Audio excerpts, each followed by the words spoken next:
Hello everyone, edu rocket channel पर आप सभी का स्वागत है। ये DSSB स्पेशल साइकोलॉजी की एक सुपर MCQ के नाम से सीरीज स्टार्ट की गई है, जिसमें PRT, TGT और PGT लेवल के साइको के क्वेश्चन और चाइल्ड पेडागोजी के क्वेश्चन होंगे। तो फ्रेंड्स, इसको ज़रूर देखें, ये आपके बहुत काम आने वाली है। तो आइए वीडियो स्टार्ट करते हैं। क्वेश्चन नंबर 321, श्यामपट्ट को यानी ब्लैक बोर्ड को शिक्षण सामग्री के किस समूह के अंतर्गत रखा जा सकता है या किया जा सकता है? श्रव्य साधन, दृश्य श्रव्य साधन या फिर कोई नहीं। देखिए, जो ब्लैक बोर्ड है उसको सिर्फ देखा जा सकता है, तो इसका ऑप्शन होगा बी, दृश्य साधन। नेक्स्ट क्वेश्चन है, असंगठित घर से यानी कि अनऑर्गेनाइज जो हो आने वाला बच्चा सबसे ज़्यादा अधिक कठिनाई जो है उसका अनुभव किस चीज़ में करेगा? सुनिर्मित पाठों में, स्वतंत्र अध्ययन में, नियोजित निर्देश में या फिर अभ्यास पुस्तिकाओं में? स्वतंत्र अध्ययन में। इसका आंसर बी होगा ज़रूर, क्योंकि वो ऐसे घर से आया है जहाँ पर मतलब उसका दिमाग शांत नहीं होगा, तो उसको खुद से पढ़ाई करने में बहुत ही दिक्कत होने वाली है। नेक्स्ट क्वेश्चन है, मूल प्रवृत्तियों को 14 प्रकार से किसने वर्गीकृत किया है? ड्रिवल ने, मैकडूगल ने, थॉर्नडाइक ने या वुडवर्थ ने? तो इसका आंसर आएगा बी, विलियम मैकडूगल ने। देखिए, जो हॉर्मिक साइकोलॉजी थी वो विलियम मैकडूगल के द्वारा ही दी गई है, जिसमें हॉर्म का मतलब होता है एक अर्ज, और एक अर्ज जो होती है वो हमेशा ही उद्देश्यपूर्ण होती है। इसी उद्देश्यपूर्ण व्यवहार करने के पीछे कुछ शक्तियाँ छुपी होती हैं, जिसे मूल प्रवृत्ति कहा जाता है, जो इन्होंने 14 प्रकार की दी हुई हैं। बढ़ते हैं नेक्स्ट क्वेश्चन पर। विद्यार्थियों में प्रत्यय विकास का निर्माण के लिए शिक्षक की शिक्षण विधि सरल से जटिल की ओर होनी चाहिए। विद्यार्थियों को व्यापक अनुभव का अवसर प्रदान करना चाहिए। विद्यार्थियों को निर्मित प्रत्ययों के अंतरण का अवसर देना चाहिए या फिर उपयुक्त सभी। देखिए, इसमें आएगा उपयुक्त सभी, क्योंकि तीनों ही ऑप्शन जो हैं वो बेस्ट दिए हुए हैं। नेक्स्ट क्वेश्चन, कल्पना के विकास के लिए ज्ञानेंद्रियों को प्रशिक्षित करना चाहिए, कहानी सुनानी चाहिए या फिर रचनात्मक प्रवृत्ति के विकास पर बल देना चाहिए या फिर उपयुक्त सभी। कल्पना यानी इमेजिनेशन की डेवलपमेंट के लिए देखिए, ज्ञानेंद्रिय यानी जो उसके सेंसरी ऑर्गन्स हैं, सेंसरी जो हैं, उनको भी प्रशिक्षित ट्रेनिंग करना चाहिए। उनको कहानी भी सुनानी चाहिए ताकि बच्चे उसको इमेजिन करना सीख जाएँ, और रचनात्मक प्रवृत्ति के विकास पर भी उनका बल देना चाहिए, क्रिएटिविटी पर भी ध्यान देना चाहिए। नेक्स्ट क्वेश्चन, थर्स्टन और लिकर्ट निम्न में से किसके मापन से संबंधित हैं? बुद्धि से, अभिवृत्ति से, मूल्य से या व्यक्तित्व से? अगर हम बात करें थर्स्टन और लिकर्ट की, तो वो हैं अभिवृत्ति से संबंधित। अब हम थोड़ा सा थर्स्टन के बारे में भी पढ़ते हैं। देखिए, थर्स्टन ने हमें PMA यानी प्राइमरी मेंटल एबिलिटीज़ से अवगत कराया है, जिसमें जो है उन्होंने 7 मेंटल एबिलिटीज़ के बारे में बताया है। पहली है रिकग्निशन यानी मेमोरी से रिलेटेड, दूसरी है वर्बल, जिसमें हम वर्ड्स को मतलब जो है उसके प्रोड्यूस करने की जो हमारी एबिलिटी है वो जानी जाती है। तीसरी मैथमेटिकल्स मीन्स नंबर, फोर्थ है स्पेशियल मीन्स स्पेस, फिफ्थ है विजुअल यानी परसेप्शन, सिक्स्थ है क्लासिफिकेशन यानी वर्ड्स को अंडरस्टैंड करने वाली, लास्ट है लॉजिकल जिसमें रीजनिंग के बारे में बात की जाती है। इन्होंने कुछ ग्रुप फैक्टर थ्योरी भी दी है, जिसके अंदर 9 आती हैं: numerical, verbal, special, word fluency, memory, perception, problem, inductive और डिडक्टिव। ठीक है, प्रॉब्लम सॉल्विंग था फ्रेंड्स वो। इन्होंने ही क्रमबद्ध अंतराल विधि से हमें अवगत कराया है, और समदृष्टि अंतर विधि भी इन्हीं के द्वारा ही दी गई है। अब बढ़ते हैं हम अपने नेक्स्ट क्वेश्चन पर। निम्न में से कौन सा लक्षण किसी मापक उपकरण के लिए सर्वाधिक वांछनीय होता है? विश्वसनीयता, वैधता, वस्तुनिष्ठता या मानक? तो यहाँ पे आंसर आएगा विश्वसनीयता। विश्वसनीयता मतलब रिलायबिलिटी। देखिए, रिलायबिलिटी क्या होता है, एक एग्जाम्पल के थ्रू बताते हैं। एक बच्चे का आपने टेस्ट लिया, उसके मार्क्स आए 90, अब दोबारा टेस्ट लिया और उसके मार्क्स अगर 90 के आसपास आते हैं, यानी कि 89, 85 या फिर 5-10 नंबर का फ़र्क आ रहा है, तो इसका मतलब जो टेस्ट है वो रिलायबल है, यानी विश्वसनीयता बनी हुई है। और अगर हम बात वैलिडिटी यानी वैधता की करें, तो टेस्ट जब भी एक टीचर बनाती है तो वो उसी पर्पस से बनाना चाहिए जिस पर्पस के लिए उसको डिज़ाइन किया गया था। अगर वैसा ही होगा तो इसका मतलब उस टेस्ट की गुड वैलिडिटी यानी वैधता मानी जाती है। ये एज इट इज़ क्वेश्चन उठकर हमारा एग्ज़ाम में आया हुआ है, तो इन दोनों टर्म को समझना बेहद इम्पॉर्टेंट है। बढ़ते हैं नेक्स्ट पर। निम्न में से कौन शिक्षण कुशलता से संबंधित है? श्यामपट्ट पर लिखना, प्रश्नों का हल पूछना, प्रश्न पूछना या फिर सभी। तो इसका आंसर आएगा सभी। इसमें सभी ही टीचिंग एबिलिटी जो है, शिक्षण कुशलता है, उससे रिलेटेड दिए गए हैं ऑप्शन। नेक्स्ट है, किसने कहा है कि वातावरण वह भारी शक्ति है जो हमें प्रभावित करती है? वुडवर्थ, रॉस, एनास्टेसी या फिर कोई नहीं। तो इसका आंसर आएगा ऑप्शन बी, रॉस।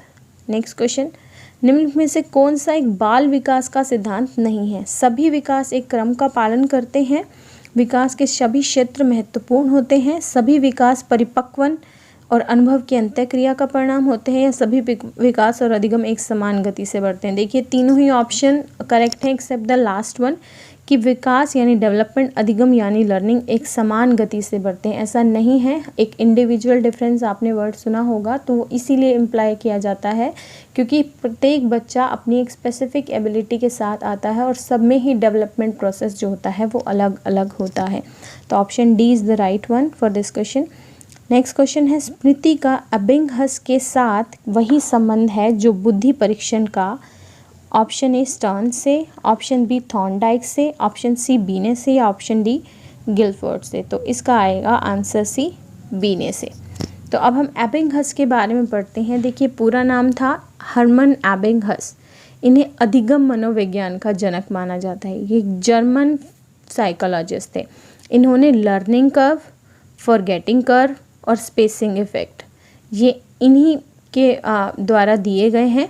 इन्होंने नॉनसेंस सिलेबल्स और CVC एक ट्रायग्राम है जिसमें मतलब सीखने में जो निरर्थक शब्द, ऐसे शब्द जो किसी काम के नहीं है, उनका शब्दों का प्रयोग किया है। जैसे कोई वर्ड हो गया BOL, TOL, जिसमें कॉन्सोनेंट वोवल कॉन्सोनेंट, देखिए B कॉन्सोनेंट है, O वोवल है और फिर कॉन्सोनेंट है, मतलब इस टाइप के जो वर्ड दिए हैं वो इन्होंने ही दिए हैं।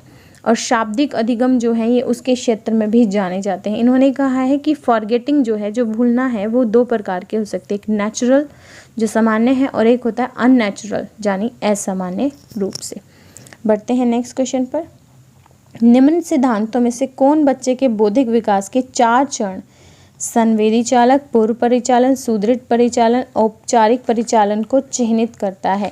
देखिए 4 की अगर हम बात करें तो ये सबको ही पता होगा। ऑप्शन देखिए, एरिक्सन का मनोसामाजिक, फ्राइड का मानसिक यौन विकास, जीन पियाजे का संज्ञानात्मक विकास, या कॉलबर्ग का नैतिक विकास। तो इसका ऑप्शन आएगा सी, जीन पियाजे का संज्ञानात्मक विकास सिद्धांत, जिसमें इन्होंने 4 चरण दिए हैं या कॉग्निटिव डेवलपमेंट स्टेजेस दी है। पहली होती है संवेदी चालक यानी कि सेंसरी मोटर स्टेज, जो बच्चे की 0 से लेकर 2 साल तक मानी जाती। इसमें भी उसकी 6 सब स्टेजेस हैं यानी उप अवस्थाएँ हैं, जिसमें से पहली होती है स्टेजेस ऑफ रिफ्लेक्स एक्टिविटी, जो 0 से लेकर 30 दिन तक के लिए जानी जाती है। दूसरी है stages of primary circular reaction, जो 1 महीने से 4 महीने तक जानी जाती है। तीसरी है stages of secondary circular reaction, जो 4 से 8 महीने तक जानी जाती है। चौथी है stages of coordination of secondary schemata, जो 8 से 12 महीने तक जानी जाती है। पांचवी है stages of tertiary circular reaction, जो 12 से 18 महीने तक जानी जाती है। छठी है stages of invention of new means through mental combination, जो 18 से 24 मंथ तक जानी जाती है। फ्रेंड्स, अगर आप चाहते हैं कि इसको पूरा एक्सप्लेन किया जाए तो आप मुझे कमेंट में बता सकते हैं।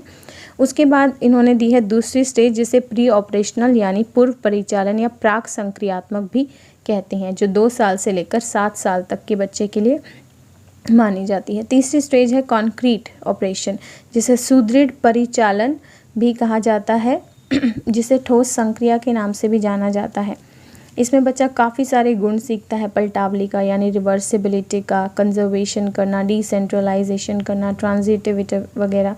तो ये सब मेन कॉन्सेप्ट इस कंक्रीट ऑपरेशन में ही आ जाते हैं। फोर्थ एंड लास्ट स्टेज है फॉर्मल ऑपरेशन, जिसे औपचारिक परिचालन भी बोलते हैं।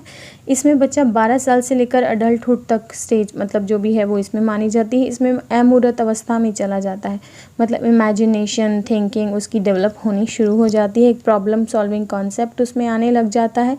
इसे ही हम तूफान काल की अवस्था कहते हैं। बढ़ते हैं नेक्स्ट क्वेश्चन पर। अधिगम अंतरण का थॉर्नडाइक सिद्धांत कहा जाता है? समानता सिद्धांत, अनुरूप तत्वों का सिद्धांत, औपचारिक नियमों का सिद्धांत, या इनमें से कोई नहीं। तो इसका आंसर आएगा अनुरूप तत्वों का सिद्धांत। बढ़ते हैं नेक्स्ट पर। 140 से अधिक बुद्धि लब्धि यानी IQ वाले बच्चों को किस श्रेणी में रखा जाएगा? मूर्ख, मंदबुद्धि, सामान्य बुद्धि, प्रतिभाशाली। तो 140+ जो है वो प्रतिभाशाली बच्चों में आते हैं। बढ़ते हैं नेक्स्ट क्वेश्चन पर। कर्ट लेविन के अनुसार समूह में जो परिवर्तन होते हैं उन्हें क्या कहते हैं? परस्परता, रचनात्मक, गतिशीलता या फिर संगति। तो इसका आंसर आएगा सी, गतिशीलता। देखिए कर्ट लेविन जो थे वो जर्मन अमेरिकन साइकोलॉजिस्ट थे। एक्शन रिसर्च थ्योरी जो मानी जाती है, जिसे फील्ड थ्योरी वगैरह भी बोलते हैं, वो इन्हीं के ही द्वारा दी गई है। ये समूह गतिशीलता का सिद्धांत जो है वो भी इन्हीं के द्वारा दिया गया है। सोशल साइकोलॉजी के फाउंडर यानी जनक इन्हें कहा जाता है। इन्होंने जो इनकी जो थ्योरी थी वो एक्सपैंड की गई थी बाय जॉन आर.पी.